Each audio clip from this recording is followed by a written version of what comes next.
Donc cette somme, elle fait peur, hein, la première fois qu'on la voit. Il y a des symboles partout, un gros symbole somme qu'on que vous n'avez pas souvent vu. Il n'y a même pas de chiffre. Alors il n'y a pas de chiffre, mais on s'en fout des chiffres aussi. D'ailleurs il y en a un, c'est 0. Voilà. Mais c'est pas très grave. D'ailleurs en mathématiques, on peut avoir des morceaux complets sans chiffres, sans nombre, c'est pas très grave. Alors ici je vais tenter de vous expliquer un petit peu qu'est-ce qui se cache derrière tout ça. La première chose déjà qu'il faut avoir en tête, c'est ce morceau-là, que vous n'avez jamais vu pour l'instant, et on n'a pas encore fait le chapitre là-dessus, c'est pas grave, c'est un chapitre de combinatoire qu'on fera ensemble. Là, c'est juste un truc qui vous dit que c'est k parmi n. Et il y a une formule pour ça. En fait, il y a une formule toute faite. Je vous la donne ici, regardez bien. C'est k parmi n, c'est n factoriel sur k factoriel, n moins k factoriel. Alors, vous vous rappelez ce que c'est que les factoriels ou pas du tout? Ah, oui. Ouais. Oui, c'est quoi? Si on a 10 factoriels, ça fait 10 x 9 x 8 x 7 x 6 x 5 x 4 x 3 x 2 x 1. Fois 1, et on s'arrête à 1. Oui, Si on va à 0, ça fait 0, ok? Voilà. Donc ici, là on a ça. Donc regardez, petit exemple, comment on fait pour savoir c'est quoi du coup, comment on calcule un terme facilement. Regardez, je vais le faire avec vous. Bah, par exemple, si vous voulez calculer 2 parmi 3, ça se note comme ça. D'ailleurs, si vous voulez, je vous le mets là ici rapidement. 2 parmi 3. En fait, ça se lit comme ça, exactement. Bien entendu. Donc là, ici, ça se lit k parmi n. Ça se lit comme ça. D'accord? K parmi n. Ok? Bon. Là, donc 2 parmi 3, bah, si j'applique ma formule, regardez ce que ça va être. 3 factoriel, 2 factoriel, 3 moins 2 factoriel. D'accord? 3 factoriel, c'est quoi? 3 x 2 x 1. 3 x 2 x 1. 6 C'est quoi 2 factoriel? 2 fois 1 et 3 moins 2, 1 ça fait 1 fois 1 factoriel, donc 1. Ok? 3 fois 2, 6. x 1, 6.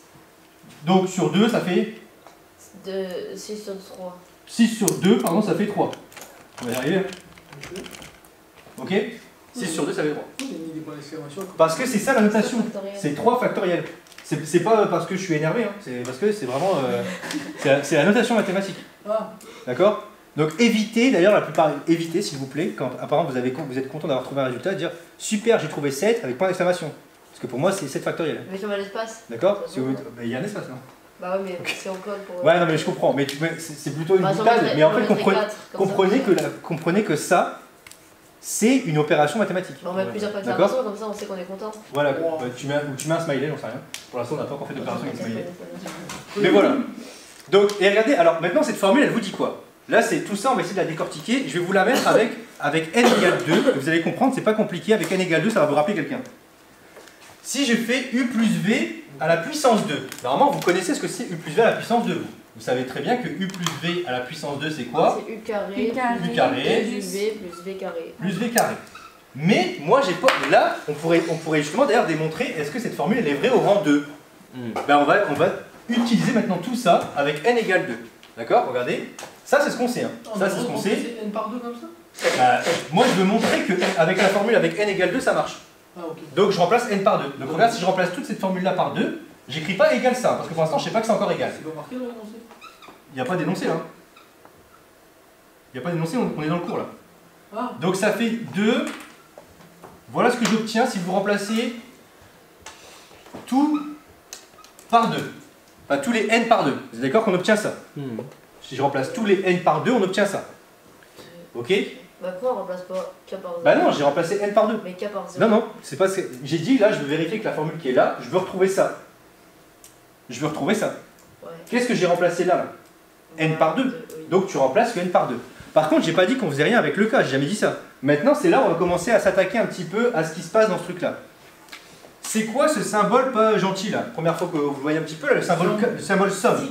En fait, c'est sigma, effectivement, c'est un sigma majuscule. Et donc, ce sigma majuscule, il vous dit que vous faites la somme pour k allant de 0 jusqu'à 2.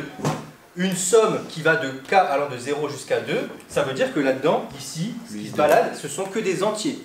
Ça veut dire que vous avez seulement 0, 1, 2. Et vous arrêtez là. D'accord? De quoi? Comment ça veut que c'est que des entiers? C'est la notation. Cette notation-là, elle vous dit que les seules choses qui se baladent là-dedans, c'est que des entiers. Donc k allant de 0 jusqu'à 2. On pourrait mettre autre chose, mais quand c'est écrit comme ça, c'est que des entiers. D'accord? On est quand même obligé de remplacer par 2, on peut faire ça par n. Ben non, parce que tu vas voir que la formule pour n, c'est pour ça que je vais te la faire pour 2, pour que tu vois un petit peu ce qu'elle donne. Et pour n, elle peut être plus compliquée. D'accord? Donc là, ici, on va le faire que pour 2. Donc regardez ce qui se passe avec... Donc la somme, elle vous dit que je dois faire ça. Je commence avec k égale 0. Maintenant, je remplace, donc c'était ce que tu disais déjà tout à l'heure, je commence avec k égale 0, je remplace tout là-dedans par 0 les k. Ça va me donner 2, 0, u2 moins 0, v puissance 0. Et ça, c'est le premier terme de votre somme. Et comme c'est une somme, vous faites quoi? Plus. On remplace k par 1. Et maintenant, vous remplacez k par 1, parce que vous êtes à l'étape suivante. C'est un petit peu, vous voyez, comme du Python, là, quand on se déplace dans un truc qui s'appelle un range, là. Voilà, ben là, on a fait k égale 1. Et on continue, on fait une somme jusqu'à k égale 2. Et là, je m'arrête, parce qu'en fait, ma somme, elle allait que jusqu'à 2. Voilà pourquoi je ne peux pas aller jusqu'à n, entre guillemets, à la main. Parce que je ne sais pas ce que vaut n. D'ailleurs, si tu m'as dit, ah, monsieur, pourquoi on l'a fait avec 2, on ne fait pas avec 10, bah vas-y, fais-le si t'as envie, moi j'ai pas envie. D'accord? Parce qu'a priori, il faudrait afficher les 10 termes. Ok? Et là, maintenant, je le fais. Regardez, c'est quoi 0 parmi 2? J'ai une formule. 2 Donc, factoriel. 2 factoriel sur 0 factoriel, 2 moins 0 factoriel, c'est ça? Oui. 0 factoriel, je vous le dis pas, enfin je vous l'ai pas dit, mais c'est 1. D'accord? C'est 1. Ok? Bah j'expliquerai après pourquoi, mais c'est 1. 2 moins 0, ça fait 2. Et v puissance 0, ça fait 1. D'accord? Donc ça vous fait ça fois 1. Je peux peut-être te l'expliquer rapidement pourquoi c'est 1 si tu veux. Vraiment, là je fais un petit aparté pourquoi ça fait 1. Regardez bien. Ça fait quoi? 3 factoriel. 3 fois 2 fois 1, ça fait 6. 6. Ouais. Ça fait quoi? Je vais le faire avec 4 factoriels, ça vous embête pas aussi, je rajoute 4 factoriels dessus. 4 factoriels, ça fait 4 fois 3 24. fois 2 fois 1, ça fait 24. 2 factoriels, ça fait 2 fois 1, ça fait 2. 1 factoriel, ça fait 1, et ça fait 1. Okay, je le mets là pour que ce soit en face. Et donc 0 factoriel, on ne sait pas. Et bien regardez, par quoi vous divisez quand vous êtes... Alors c'est pas une démonstration, mais c'est pour vous prouver à quel point c'est un peu logique. C'est quoi? Par quoi vous divisez par? Pour aller de là à là, par 4. Pour aller de là à là, vous divisez par 3. Pour aller de là à là, vous divisez par 2. Et pour aller de là à là, vous allez diviser par 1. 1 divisé par 1, ça fait 1. Ok, on est content, on y retourne. C'est vraiment pas cool. Donc, 2, maintenant on y va ici. 2 factoriel sur 1 factoriel, 2 moins 1 factoriel. D'accord? U puissance 1, V puissance 1. D'accord? On continue, on n'a pas fini. 2 factoriel sur 2 factoriel, c'est ça? 2 moins 2 factoriel. Et donc là, je vais avoir U puissance 0, donc ça fait 1, fois V2. Voilà ce qu'on a ici. Si vous regardez bien, tout ce que j'ai écrit là, c'est exactement ce qu'il y a au-dessus, mais détaillé. D'accord? Je vous rappelle que les puissances 0, ça fait 1. Ok? Ça fait quoi tout ce truc-là? Regardez bien. Posez vos stylos là, rapidement, vous allez voir. Regardez ce qui se passe. Je pose les stylos. Ça fait quoi ici? 2 factoriel. Ça fait 2 fois 1. Là, je vais avoir 2 factoriel aussi ici. Donc ça fait 2 sur 2. Là, 2 sur 2, ça fait 1. U carré fois 1, ça fait U carré. Vous avez 1 fois U carré, il vous reste seulement ici U carré. Maintenant, ici, ça vaut quoi? 2 factoriel, ça vaut 2. 1 factoriel, ça fait 1. Là, je vais avoir 1 ici, 2 moins 1, et 1 factoriel. Donc j'ai 1 fois 1 en bas. 1 fois 1, ça fait 1. 2 sur 1, ça fait 2. Plus 2, et U puissance 1 fois V puissance 1, bah, c'est UV. Et là, si vous regardez bien, 2 factoriel, ça fait 2.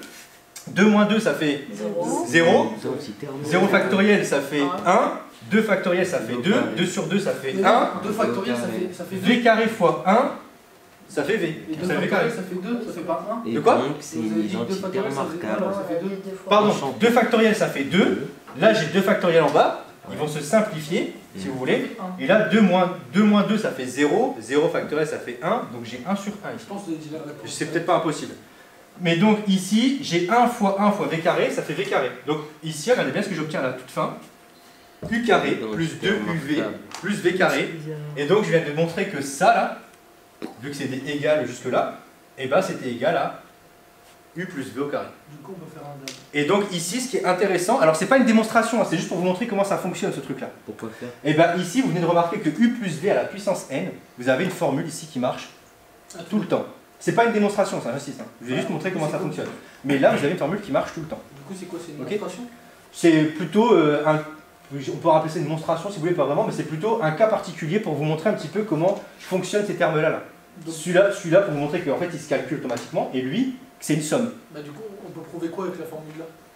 Là, la formule là, c'est pas une preuve là. Là, avec cette formule là, tu viens par exemple, ici, si tu devais calculer u plus v à la puissance 7, t'as la formule. Et donc, au bac, on peut nous demander ça? Je sais pas, moi je m'intéresse pas au bac en maths expert. Ah, bah oui, c'est vrai. Ouais. Mais ça sert à quoi? Genre après on va utiliser cet outil. On peut l'utiliser dans plein de trucs en fait ça. Vraiment dans plein de trucs. C'est juste pour avoir un calcul plus facile Plus facile, je sais pas. Justement, je vais te proposer une autre solution après pour calculer les termes plus facilement. Ok? On peut l'utiliser dans un truc de maths normal? On pourrait, c'est pas impossible. Ouais. On pourrait, Par exemple sur des fonctions? ouais, je sais pas, on pourrait faire ça avec des fonctions, mais c'est perché. Je crois que c'est pas, enfin franchement, c'est pas du niveau Ouais, mais maths. au bac, on a une petite remarque que nous pouvons faire. Ouais, mais là, c'est pas, là pour le coup, l'utiliser sur des fonctions, c'est un peu compliqué. Moi, je pense. Et je pense que j'ai appris. Ouais.